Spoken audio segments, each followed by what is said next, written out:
Good morning, everybody. My name is Kevin Uphill, and welcome to our webinar this morning, How to Improve the Saleability of Your Business. We've got about 50 minutes today, maybe up to an hour, and I'm going to talk for the first 25 minutes, give you some insights, and then I'm joined by my colleague and head of strategy, Stewart Millington, and we'll be chewing the fat on some of the things that I've covered, but also taking your questions so that we can get some live interactivity on the thoughts that we've got this morning. So how to improve the saleability of your business, probably 50 minutes to an hour. We will be recording the session, so if you enjoy what we've had to say, you can share it with friends and colleagues as part of your strategy work. In 2016, I wrote a book, Creating Competitive Advantage in Dynamic Markets. And one of the phrases I used in there was boundless flux, boundless opportunity. I'm really starting to regret the boundless flux thing. We've had Brexit, we've had COVID, we've now got the Ukraine thing, we've got supply issues, we've got inflation coming, we've got interest rates coming. It's starting to feel a little bit like there is a recession looming with all of those backdrops. However much money governments have been printing to try and offset that. I don't think they can continue doing quantitative easing at the levels they've got. So there is a chill wind flushing through. But I remain of the view, boundless flux, boundless opportunity. By that I mean the more choppy the sea, the more that you can look for opportunities because markets change. And the key really for dealing with this white water that we're seeing in the market, forgive the photo, is to actually look for where the flow is easier so that you don't exhaust yourself. And hopefully today we'll be giving you some tips and ideas around that to make your lives or your clients' lives easier in the business model in these very choppy seas and choppy times. But if we look at saleability, the stats are that about a third of companies that go to market never sell. They don't actually ever get to a sale. So that's a third that don't make it through to sale. Of the other 2/3, about 50% of them actually sell. Now, obviously, if you come to us, we will improve those odds, but that's the generic stats in the marketplace. So why don't they sell? And how do you make sure you're in the, the remaining few that do sell and the upper quartile of businesses in your sector to ensure that sale? That is the topic today. Value influences are pretty understood. So for those of you who don't know, but the majority of companies are sold on a price earnings multiple of EBITDA. Now, we specialize in what we call the emerging mid-market. So that's companies with a 250, 300k profit up to 5-6 million in the enterprise value range of 1.52 to 45 million, that kind of level. So the quality end of the SME market, we call it the emerging mid-market. And most of those valuations are done on a price earnings ratio of the adjusted sustainable profit after allowing for owners' costs, etc. But the multiple is influenced by both sector, but also the quality of the business model. So the fundamentals of this slide are most people get up and think, how can I make my company more profitable today? Most boards spend a lot of time thinking about how they can drive profit, but rarely do they ask, what can I do to influence multiple of my multiple when I come to exit? So most private companies run on a multiple of between 3 and 4, up to 12. The bigger the earnings, the bigger the multiple. So the majority of our deals fall somewhere between a multiple of 5 and 8. The bigger the earnings, the bigger the multiple. So as the profit goes up in that, 500k to 5 million scale, the multiple will go up generally. But also the most central multiple influencer is the quality of the recurring revenue and the forecastability of that recurring revenue. So it makes sense that when we're in our board discussions or our strategy discussions, how we design the business model to cope with this, very choppy, boundless flux that we've got out there, we can actually design the business model and align it around what makes it more valuable. So this is really the sort of standard sale grooming or sale preparation arena. So yes, we need better systems, we need good dashboards, we need great KPIs. We do need to make sure the business is as much team driven as possible. If it's too owner dependent, that increases the risk for buyers, which reduces value. More recurring revenue, more retained customers increases value because that increases forecastability. It also means that there's more barriers to entry. Buyers and sellers can't organically compete, which increases again the value. If brand increases value, so if you're the same as every other business down the road, it's very difficult to see what your differentiators are. So again, brand creates customer loyalty, which in itself enhances values. So the concept here is know your multiple influencers, bring them into the board. Of course, all the time we've got these incredibly choppy seas out there, whether it's supply chain issues, interest rates coming up. It is hard to take time out to look at strategy. But there's no excuses. We need to think about how we can design the business so we can go hands off and have the time to explore some of these areas in our business model. If the whitewater is really choppy, the only answer is to design the business more intelligently and smarter. That way we'll get advantage and we will create more valuable companies. One of the things that we do, we have a product called Vendor Assist. This is all about assessing your saleability, but you can do some of this yourselves. You don't need necessarily us to do it. We would be delighted, of course, good delegation, and it's quite cost effective to do it. But essentially, we put together a full data room of your business as a buyer would look at it, and then we bench test it.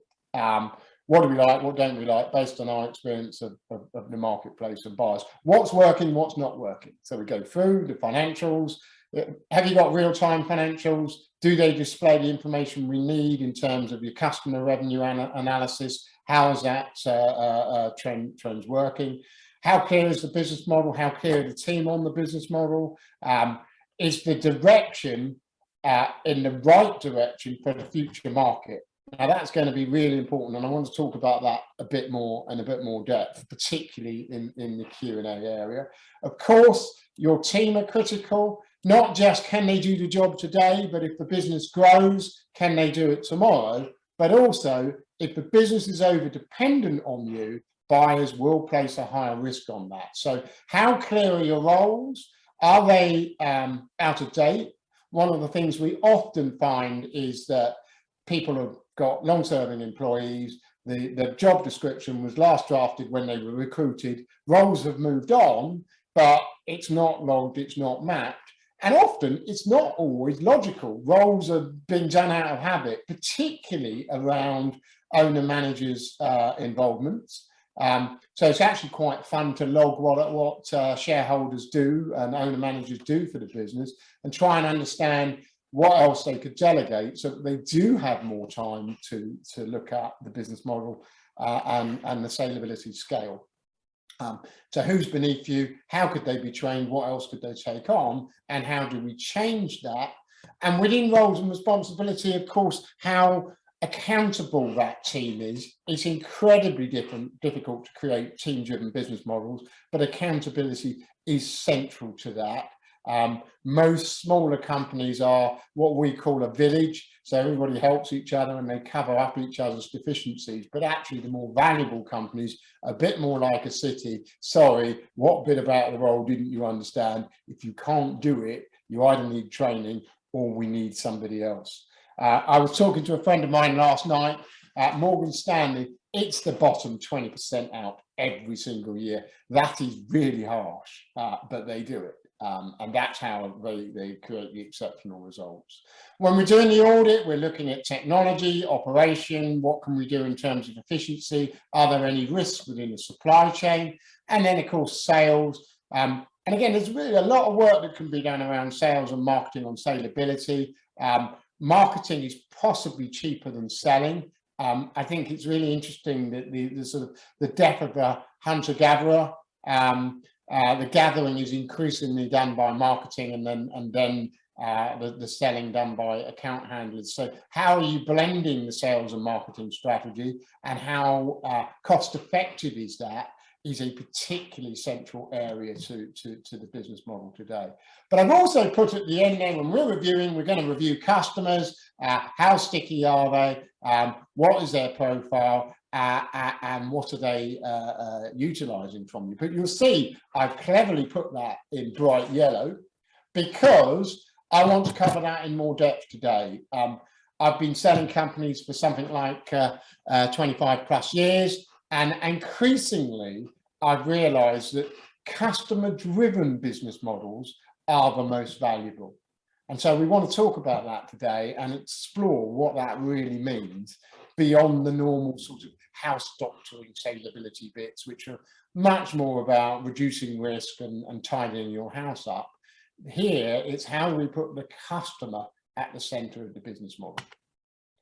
And so we'll examine that in a bit more depth as we go. So with a vendor assist process, say you can run it yourselves or delegate it. We've obviously got more experience of what buyers are looking for. You build the data room, you bench test it. It's a bit like a pre-sale survey. Where are we going to fall over in terms of saleability? And then scorecard it. That then makes your team really clear where the areas they need to work.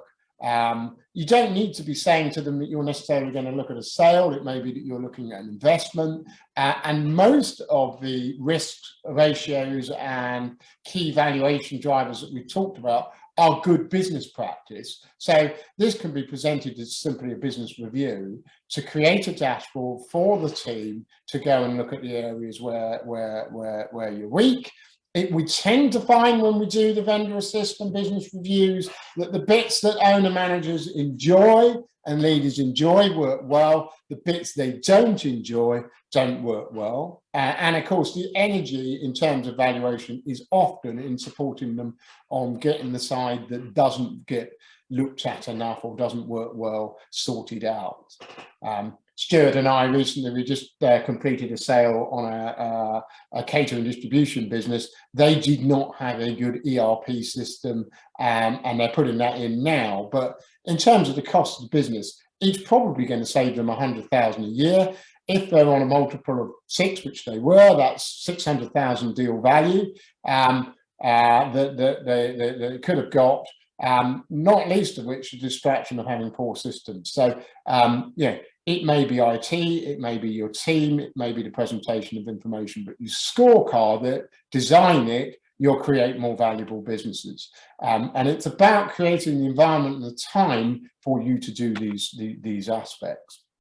But let's go back to this point I made about customer-driven business models, because as I say, a lot of what I'm talking about there, this multiple influences, is straightforward common business sense. And yes, it is about, you know, preparing a business so that you're sale ready anytime in real time. But actually, the businesses that increasingly we're finding more valuable are the ones where they've created pull, not push, in their customers. So by that I mean, they've designed the business model, or they've created a strategy or a product where customers are effectively seeking them out ahead of the competition. So this is really about working really smart. And I think people don't spend long enough at the leadership team or within the board going, how do we place ourselves ahead of the market to create that pull, not push, in customers and what customers are looking for? You know, push is if you're having to sell all the time, you're having to persuade people. Pull is if they're seeking you out, or you've got very high retention, and they're also recommending you. And that's about understanding where your market is going, what your future customer wants, and how you can best help them. So sales preparation is simply good design. Sales advocacy is beauty. And one of the things we're looking for is how we create that beauty in companies, because of course, the more beautiful your company is, the more valuable it is, and the more saleable it is. And we'll make absolutely certain we're in those 2/3 that sell, but not only, or the 50% of those 2/3 that sell, but not only that, but we are in the higher multiple range for those 2/3 that, or the 50% of those 2/3 that do sell. So why do we want to put customer center stage to the business model. Well, of course, without the customers, you don't make money. But if you create that pool where customers are seeking you out and or you're retaining them better and you've got what they want more, it is easier and cheaper to win those customers. You need to sell less, your cost per acquisition goes down, your marketing goes down, you have stronger retention. And in that sense, you have a better business model and an easier design in terms of getting that price earnings multiple when we come to exit. Great on paper, but actually, how do you do it? Well, what we do, and we suggest you do, is you start with looking hard at your own data. I mentioned earlier placing the business model ahead of the market. Well, how do you do that? Because you don't know where the market's going. So we've got to kind of forecast what's likely to happen within your sector. That means researching externally with your competitors, but also internally within your own customer database. Which are the customers that are wasting your time that we need to say no to? Which are the customer demographic which are changing that we need to adjust the business model to take account of it? And what are the customers actually saying they really benefit from? So we had a lovely lead in the other day, a lovely software business, a really, really nice product. In BIM modeling, designed by some engineers, and it's doing well. But we were looking at the website and going, you know, typical engineers, you can't tell what this business properly does because it's all feature and no benefit. So again, sort of looking at this, placing the customer at the center of the business model, let's go out and ask them what they value and what they think the benefit of your services are, and then listen. And then say, how do we put that into the business model? Because, of course, that's also changing. Your demographic is changing. You've got very choppy seas, very choppy market out there. So understanding what they want in the future is going to be critical. And then how do we design the business model so it's ahead of those changes rather than following them? And look, it sounds good on paper, but if you haven't got time to do it, and you're too operational because of all the stresses in the market, you're as a leadership team, you're possibly in danger of looking down rather than up. This is about understanding your data and therefore understanding the opportunity, if you like, when we look up within that blue sky of where you can go. Of course, the danger for many owner managers is it doesn't feel like work, because the whole blue sky thinking thing just feels uncomfortable because, of course, it's creative, it's not obvious, and the danger is therefore we avoid it because it doesn't feel natural, it doesn't feel like work, and we go in and we're always hands-on because it feels like that's important because we're busy. But if you're busy, you can't do the creative thing. And if you don't do the creative thing, you won't create a more valuable business model. So what do your customers really want?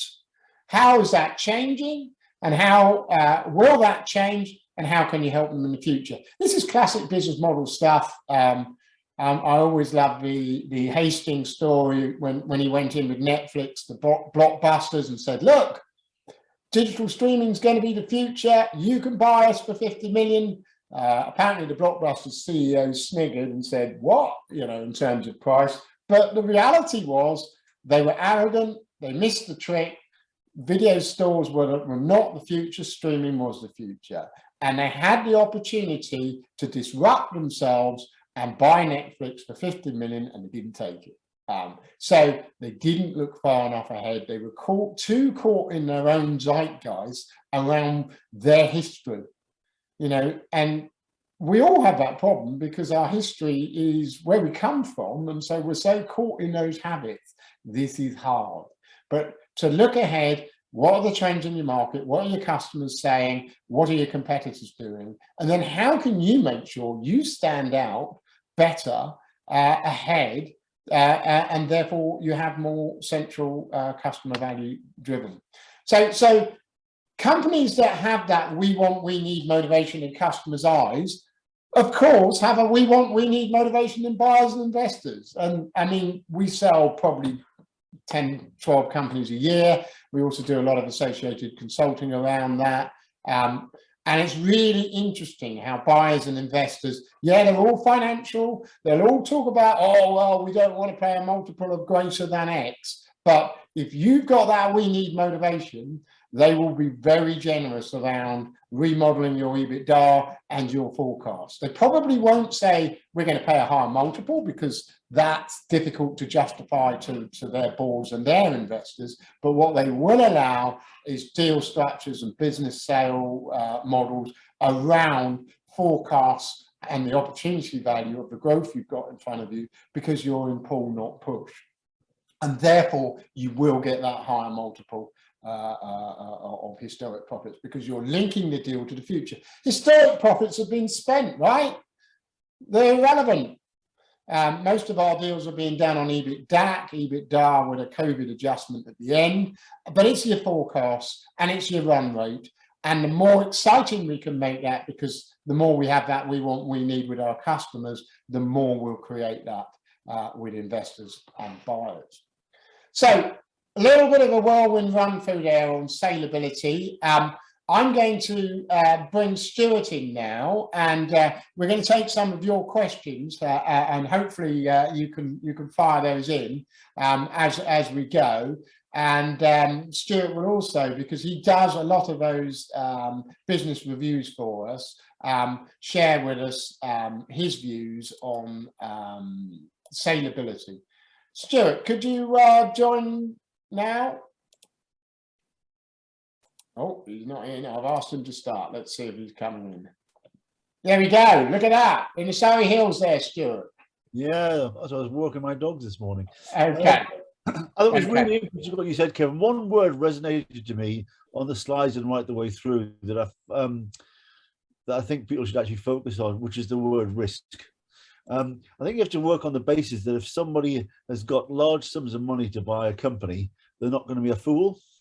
They're going to be an intelligent person, and they're going to make sure they're very clear on what they're buying before they actually hand over the check.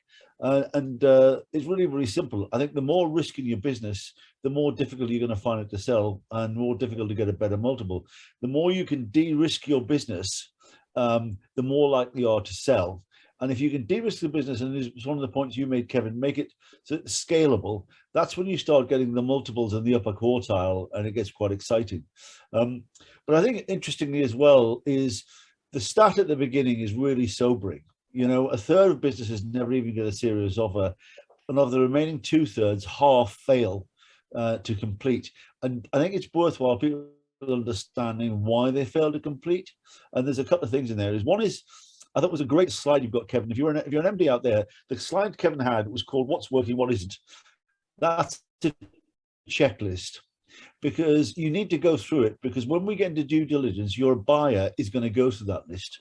He's going to go into your company in huge detail and go through every single one of those items. And when he does the due diligence, he's looking for two things. He's looking for, is everything you've told me so far in the information memorandum and the additional information we asked for correct? But he's also looking for ammunition to renegotiate the deal, and work on the basis he is going to go into, or she, huge detail. So that checklist that Kevin's given you is a great slide to go through and look at. But it's interesting is, so what actually happens, and the implicit in this as well, that you didn't mention, Kevin, I think it might be worthwhile you speaking of it, is when you sell the company, it's the deal structure, and you shouldn't be blinded by the chap you've heard saying, "Oh, I sold my business for 5 million." What he didn't tell you was on day one he got 2.5 million. There was 500,000 he was going to get paid when 2 major contracts re-signed, and the remaining 2 million was based on delivering the profit forecast over the next 3 years. So, and Kevin, we know better than I do, is some companies do get 100% of cash on day one, but it's not that many. What's the sort of split, Kevin? I think that's really important, Stuart, and obviously, so we've got a question or two coming in, so we need to cover those as well, Stuart. But yeah, I mean, deal influencer is a price earnings multiple influencing as well. So you talk about price earnings multiples of profit, but the less upfront a buyer has to pay, the higher in theory they can put a multiple on it. So deal structure is in itself a multiple influencer, but as you correctly say, the higher the risks of the business, then the more likely that deal will be structured in terms of earnout or retention of customers and so on, and they may not get it. So again, saleability and recurring revenue still sits centre stage. So we've got one at the moment, which is a big corporate buying. I'll be careful. It's in the facilities management sector. That is all contracted revenue. And it's all cash because they're a corporate PLC. They can't be bothered with an earnout, and it's all recurring revenue. But I would say that is, of the 10 to 12 deals we do a year, I would say probably 2 to 3 are all cash. The vast majority have some structure around risk. Stuart, we've had a question here. Beyond focusing on customer, what else do you think is the most important sales prep? So I think risk, you've brought that in well, but what have we missed today in terms of sales structure? Oh, sorry, in terms of sale prep work. So where is the best result for us in that sales prep? Well, yeah, the two there. There's one is beyond focusing on customer. I also think is most important sales preparation work. Do people invest in sales preparation or take their chances? If they take their chances, they probably won't sell. It's as simple as that. And what I would say as an MD, it's interesting. It's a self-fulfilling prophecy. Is when you go through the sale process, you will probably underestimate the enormous amount of time you as the MD are going to have to spend on this, and also your management team, because the prepping all the information for the data room, doing all the work to produce the IM, being all ready to do that.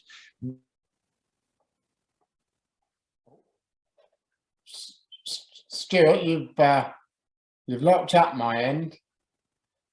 Okay, I don't know what he was going to say. So hopefully, yeah. Well, let me go. So we've had another question here. What's your view on the environment over the next 24 months around raising money and business sales, and how is the market going to be? Well, our view is, as you say, it's been very busy recently. We had a cracking year last year. I've just written an article on this. Obviously, the Ukraine thing, the Russian sanctions. I really do think that we are potentially facing a recession as inflation kicks in, as outstripping wages, interest rate kicks in. We're overdue one, and I think that actually will slow to a certain extent M&A. People are going to be slightly more risk adverse, but the opposite still applies, and that is that there's just organic growth is so difficult because global growth has dropped from sort of in the West from 3.5% to 1.5% annually a year. So organic growth is so difficult that investors and buyers are forced to do acquisitions to consolidate companies because you've got such low margin environments against those headwinds. So I think both raising money and M&A activities and business sale will keep going. It's going to be more grinding because of the headwinds, but we have had an exceptional period. But I think the other thing is, we do a lot of private equity transactions. The fundraising that's going on still, because private equity has outperformed any other asset class in the last 10 years. So there is literally trillions looking to go into the emerging mid-market and smaller companies sector. So the money's still out there. There's probably too few good quality opportunities. So I think M&A will slow a bit, but you're not going to notice a material reduction in the market. There will be some companies that will fall out of saleability. Profits will be hard hit if there is this recessionary slowdown. I'm kind of forecasting. And then it's, well, you've missed this cycle. How do we design the business so we make it through to the next cycle more effectively? So there's always opportunity. Stuart, you're back. You dropped out. I don't know what you were going to say. I waffled anyway. But, one thing I was going to say, which I think is really important, is that when you come up to the whole thing of selling a company, the sale preparation, one, it'll take you far longer than you think. The other thing is it'll consume a huge amount of your time, and it's self-fulfilling, because if you're the managing director and happen to be the main shareholder, When a client finds that you're managing the two biggest clients, it's a big turn-off. So you're almost coming up to selling the company. You need to make yourself redundant, because if you think about it, what the client is buying is they're buying the income stream and the management team that manages those clients. If one of the key shareholders is important in that, that's high risk. So you need to get yourself out of that position anyway. But you need to do that anyway, because the amount of time you need to have available to deal with the client, all the negotiations, the extra information, and you've got to remember, during the whole sale process, the due diligence, you've still got to keep on hitting your profit numbers and sale numbers. So the amount of preparation you need to get that ready is really important. And indeed, I think that one of the reasons that so few companies sell or get a high multiple is because they don't allow enough time for sale preparation. And it's almost freeing up your management time and delegating your roles to the rest of the management team is almost a hidden cost of sale. It's really important to do. And actually, people who are sitting and listening to this, it's a really good step to actually start doing it, because the number of people that don't do the necessary planning, and it's amazing. You've got people who have built businesses, they're proven they're commercially savvy, and selling their company is the biggest financial transaction probably of their entire lives. But the number of people that don't spend enough time planning on it and getting the right advice. And I think that's really important. So when we launched the vendor assist product, this kind of business review, let's get you sale ready anytime. But that work you need to do anyway when you go to market, don't you? You've got to have all that information to hand. We've got a question in here, which is, sort of how long does it take to run a sales process, and when should you get involved? I mean, our typical sale process is 6 to 9 months. Some we do sooner, but that's our typical sales process. But that assumes that we're starting cold on information. But you could do the vendor assist 24 months out, because what it does, and possibly longer, because that then means that your strategy is geared up towards this. And I mean, Stuart and I are passionate about this. There's far more money to be made around shareholder value than there is around pulling profits out of business. So reinvesting in your business, if you get it right, can be one of the best sort of fast track routes to wealth. But people just, they're not confident about how they're going to get the return on investment, so they just don't design the business model around it, and I think that's a shame. So start 3 years out is an answer to one of the questions. Stuart, we've had a question here. How long do you think a typical buyer would want the founders to stay in the business after sale? What's your experience of that? It depends on what the buyers are doing. I mean, the last business I sold, I'd moved myself out to chairman, put a CEO in place, and I wasn't there, and I walked out the day I got the check. So the thing is, this is all about, it's about actually the part of your sale preparation and part of the deal negotiation. If you've left yourself as being important in the business, one is they're going to insist on you staying for quite a while. But the other thing is they're likely in the deal structure to hold back a whole pile of money to make sure that you're actually motivated to stay in the business and help. Because no matter what you say, if you've just pocketed £3 or £4 million, no one's going to believe that you're going to be the end of the phone to help them with a client problem. They're just not going to believe it. So they're not going to let you have the money. So actually, it's a case of, if you want to get out of the business quick, make sure that you've made yourself redundant from the business. Make sure you're no longer important on the day-to-day running of the business.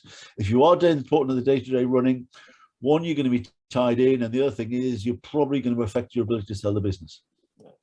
But we do a lot of deals where we do have people who actively embrace staying, and I mean, that's where the private equity works. So I think if it's a trade sale, that probably is right. But we are increasingly doing deals where sellers are going, do you know what? I'm in my early 50s or what have you. I've got another 5 years. So we de-risk, we take a percentage of the deal out on day one, we keep a percentage, and then we go and work out how we're going to double or triple that retained percentage. So that cycle might be 5 years. So there are many founders that are very open to staying and embracing that, and there are some business models where that makes sense. But of course, I think once that's an investor deal, is definitely harder if you do a trade deal, because you do a trade deal, whatever you think about your flexibility in terms of working with that new buyer, they will want to change the culture.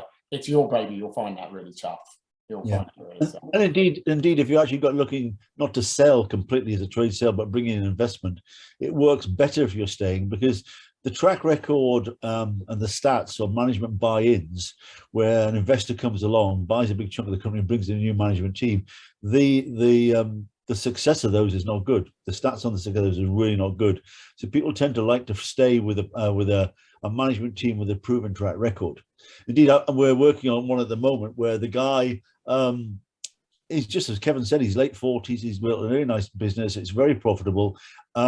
He wants a bigger canvas to play on, and what he'd love to do is actually sell his business into a larger sort of conglomerate, and take over the running of that division that this business reverses into. So he's looking to do it that way, or to raise funds and things like that. So when people are actually looking to sell equity, not really selling equity, it's bringing in investment and diluting their equity is probably a better way of looking at it.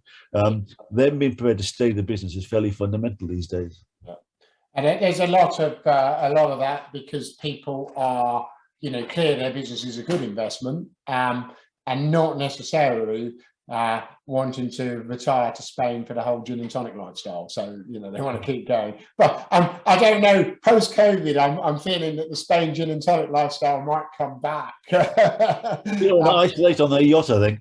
Yeah, we've had another question here. Typically, how is the COVID effect being dealt with in EBITDA value?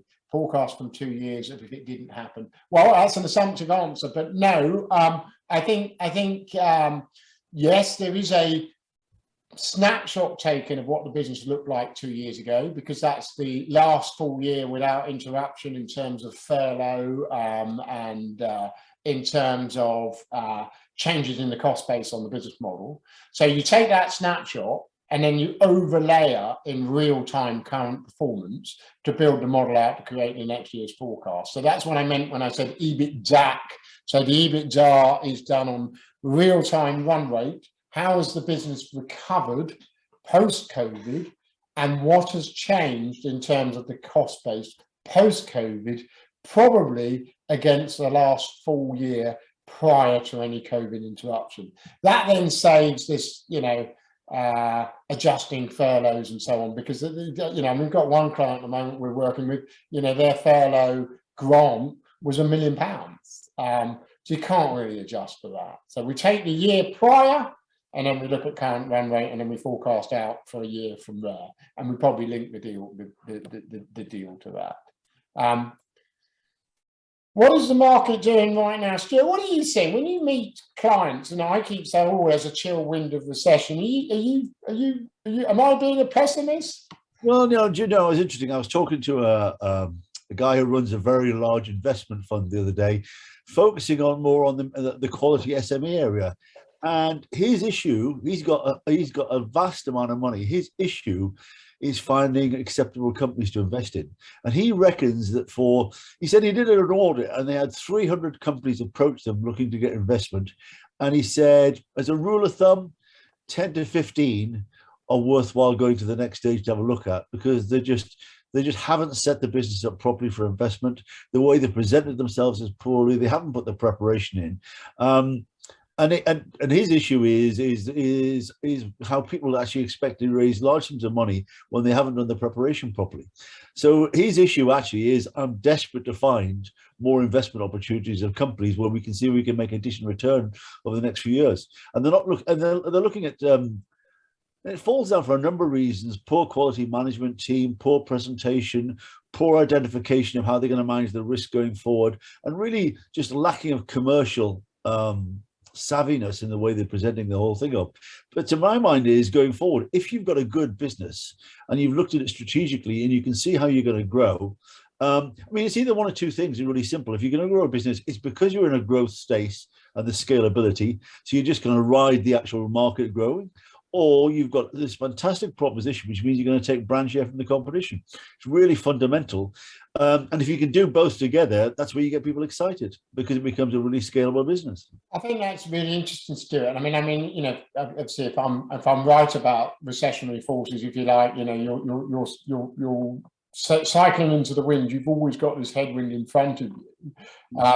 But how do you get your business model so that the headwind's behind you? And people within that recessionary arena, there will be people in a lot of pain. There's still quite a lot of zombie companies out there, so they're just about servicing their debt and now got civil loans. We see those. And I think this is a wake-up call to go, look, don't do what you've always done. We've got to get some business design into this to make you work smart and work easier. And saleability may be the end goal, but let's go back to basics. What have we really got here? And how do we change it to take advantage? As you say, there's huge amounts of money looking for a return. Let's go after some of it. Might take 2 or 3 years, but back to basics, really. Yeah. But I mean, it came back the honor points you did, which is about getting to pull rather than push, is you've got to have a proposition where the customers are coming to you because that makes the business saleable. If you actually trying to sell a business and this month's turnover is only as good as last quarter's sales effort by the sales team, no one, that's not going to turn anybody on. That's actually turn off. What they want to see is you've got a business where people have got recurring revenues, people are coming to you, you've got a good reputation in the sector. And it's really simple. People talk about the brand values and everything else like that. But if you're in a sector and you went to some of the clients and said, look, if you're thinking about buying a service, can you name me the top 3-5 companies you consider buying from? If your name is on the list, you've got a brand name that's got a value. If it's not, you haven't. It's a really simple mechanism. I think some people really get it and they spend money in a sensible way and get the brand reputation up there. And when they come to sell to the company, I mean, I don't know if you remember, Kevin, years ago, do you remember a few years ago, you sold a business that was had a website. And what it was if you wanted to find a training course, you punched in, and this guy always came up on the front page of Google, right? He got himself a really great reputation. And we put the business up for sale. And when you sold it, the multiple you got was off the chart. Because it was based on the traffic volume more than the profit. Yeah. And if you looked at my multiple influences slide, that's quite important, because on that, I had little lines around the outside that talks about economies of scale, synergy, shareholder value, and positive disruption. Those are the 4 trade buyer drivers. We call them the 4 corners of M&A. And of course, what they did there on that one, Stuart, positive disruption, buying the traffic, they were able to then sell their courses to that traffic. So the impact in terms of synergy and in terms of the buyer's business model was just huge. And that's when your multiple, breaks the rules, if you like, if you can create that. But it's interesting is as well, in terms of making it more attractive. You're sitting as a managing director, you really have to change the way you're thinking. You won't be talking to a client. I mean, my last business was a B2B business, but what I did on a number of clients is when we were negotiating a contract, I would actually agree to a price discount, which meant my profitability was less. But if I could get a 3-year contract transferred, I remember I got one where they wanted a 3-year contract, and by giving them discounts, I made less profit, but I managed to talk them into giving me a 5-year contract with an option for a 3-year extension. And that effectively meant, providing I was doing a good job, I had an 8-year contract. And I think what's happening is if you think as a managing director, if you're sitting there with a company making £100 profit, and you're trying to grow the profit by 10 or 20%, that's fine. But if you're getting a 4 multiple, it's sometimes a lot easier to make decisions that move the multiple to 5 or 6 than it is to get an extra 10 or 20% profit. And at the end of the day, this is about focusing on the shareholder, the equity value, as opposed to the profitability. So in decision making, it's not about always maximizing the profit, it's maximizing the decision that will increase the equity value, the multiple, and make the business more attractive. You cleverly managed to answer the last question that comes in as well there. Is subscription revenue more valuable than annual revenues that aren't? And the answer is yes, it is. Full stop. But and you rely on doing that. So you reminded me of something there, actually, Richard. I mean, I made the point about we don't like this blue sky thinking. We don't like designing the business model and investing in strategy. How much time, when you go and see clients, do you think they actually spend on strategy? And how much do you have to move them to spend on strategy? Well, it depends. If they're a well-run company, I'd say they spend a spare chunk, because what's happened is the managing director is not in the trenches, in the muck and bullets. They've managed to delegate that, so they actually are acting as a managing director. I mean, the clue's in the title. They're managing the directors. If they're doing that job properly, they're spending a fair chunk of time on strategy. They've got the head above the parapet. They're looking what's around, and they're actually looking strategically. So they're doing things like looking at where in the market is the soft spot, where are the weaker competition, where are the growth trends, and taking the business down the area where it's easier to make profit and doing that. The guys who are actually not managing, they're doing, and they're in the trenches, they're probably spending hardly any time on strategy, and that's often reflected in the business. You know, they're working 6 days a week, 12 hours a day, they're highly stressed, and they can't see above the parapet. So, I mean, I think it's actually a reflection of how good they are doing in terms of delegating and actually being a managing director, as opposed to being in the trenches doing the work. There's a real knack for the MD to look as though they're flogging their guts out, because that's kind of what the team need to see, not feeling guilty about the fact that actually behind the scenes, you're thinking. and that's where the value is, right? I mean, we do a model, don't we? I mean, leadership versus management, and the leadership in the end, if you're going to create more valuable companies, new products, strategic alliances, acquisitions, and new territories. Anything else beneath you, try and delegate and create a team-driven environment if you can. I actually had a boss once gave me some great advice. He was saying is, you need to be doing the managing director's job, which is thinking, being strategic, delegating the work. I don't want you doing the work. And he said, it's really simple. I'll give you a simple acid test. Every time you go into a meeting, if you come out with less work to do than when you went in, you're doing your job properly. Come out with more tasks to do, you're not the managing director, you're doing too much. That's helpful. So we haven't talked about, we've got about 5 minutes and questions will stop coming in. I just want to talk a little bit about my customer point, because I think I spent quite a bit of time chatting about that. I wanted to compare Marks and Spencer's for a second, because Marks and Spencer's share price in the last couple of years started to go back up. They had a real decline, and the new CEO has basically come in and said, look, we have got to stop being all things to all men. We need to know our customer better, and we need to service that customer better. And that's been their strategy. And it started to work. But why do we not say no to customers more often? What happens there? Because I think the one you were talking about, the sort of scale up, he's got too many customers that make him a busy fool. And one of the things we're going to do is try and cut out some of those. Yeah. I mean, what is that about? I'm doing a vendor assist at the moment with a client, who will remain nameless, and he's got several hundred clients. And I've got the stats here somewhere. It's something like around about 30% of his clients account for 75% of his turnover. And I said, do you know if you're making a profit on the smaller clients? And he said, not a clue. No. Well, are they contributing anything to the business? Not a clue. And one of the things I'm going to have to get him to do is actually start to work out at what point is a client no longer making a contribution to the business. And it's not about getting any client, it's getting about the clients you can make a profit out of. I mean, ideally you want to make a profit now, but the better clients are the ones that are a size that you can grow and sell more services into, or products to, or whatever like that. And the amazing thing is you get companies where they've got the information on the client base, but they're not analyzing it, using it. I mean, do you remember the very first book on management written by Drucker, God knows how many years ago? He said in that book, and it's still true today, if you can't measure it, you can't manage it. Yeah. And the crazy thing is, though, we have people these days who are measuring it, but not analyzing it, so they're not using it to manage the business.